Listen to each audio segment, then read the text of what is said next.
Hello, third grade friends. This is our last video for reading comprehension skills practice with the book The Wizard of Oz by L. Frank Baum.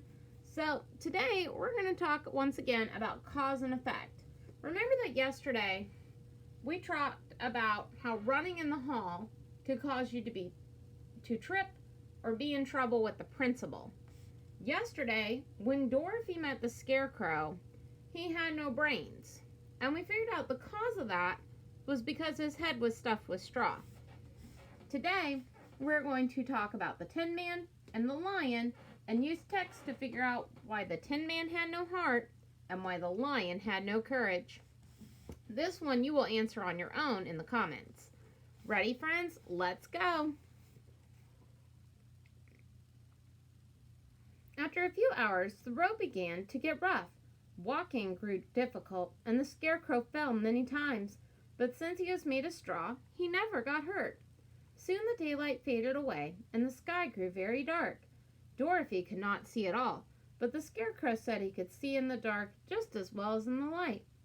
Dorothy asked him to stop when he saw a house, for she was becoming very tired. After a while, the Scarecrow stopped. I saw a cottage built of logs and branches. Shall we go there? Oh, yes, answered Dorothy. I am really very tired. When they reached the cottage, Dorothy fell fast asleep with Toto beside her. The Scarecrow, who had never needed to sleep, stood in a corner and waited for morning. As the sun came up, Dorothy was wakened by an awful groan. The sound seemed to come from somewhere in the forest. Dorothy saw something shining not far from where she stood. When she walked deeper into the forest, she saw a remarkable thing. Standing beside a large tree was a man made completely of tin. He held an axe in his hand. Dorothy looked at him in amazement. Did you groan? She asked. Yes, answered the Tin Man. I have been groaning for a long time, but no one has ever come to help me. What can I do for you? Asked Dorothy. Get an oil can and oil my joints, answered the Tin Man. They are so rusty I cannot move. Dorothy ran back to the cottage and found an oil can. The Tin Man told her where to put the oil. In just a few minutes, the Tin Man was able to move. How can I ever thank you, he said. I might have stood in the forest for years if you hadn't saved me. How did you happen to be here? Dorothy explained that she and Toto and the Scarecrow were all on their way to the Emerald City to see the Great Oz. Then she told him this. The Tin Man began to think. Do you suppose the Oz could give me a heart, he asked. The Wicked Witch of the East cast an evil spell on me as I was out here chopping wood. She turned me into a tin and took away my heart.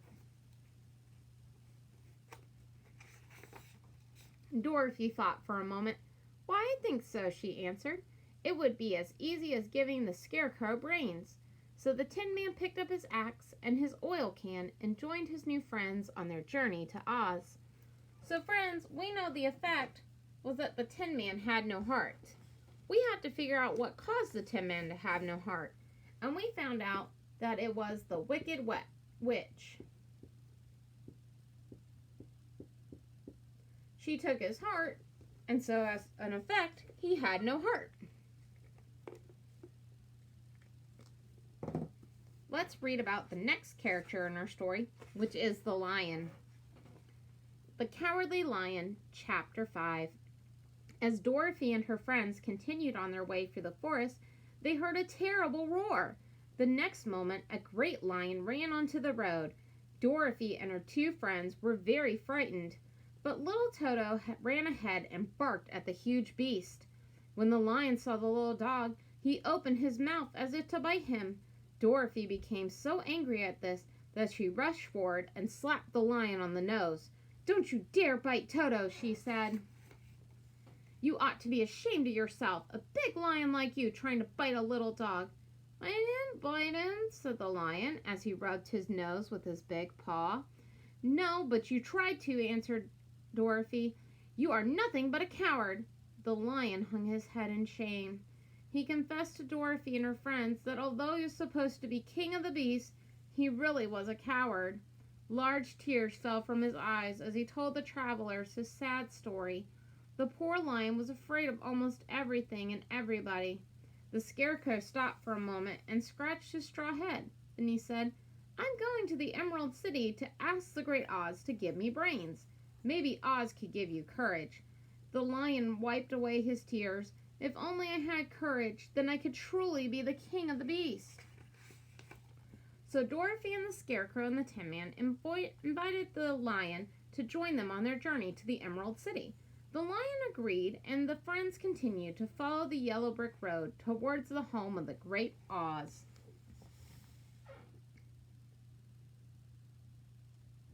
So friends, I am going to give you a new assignment because there wasn't a lot of text that told us why the lion was afraid and had no courage. So I'm going to write, "The lion has courage," and you're going to write what will happen if the lion has courage. Do you remember what he can be called once he is courageous again? I look forward to seeing your answer in the post. Thanks, friends!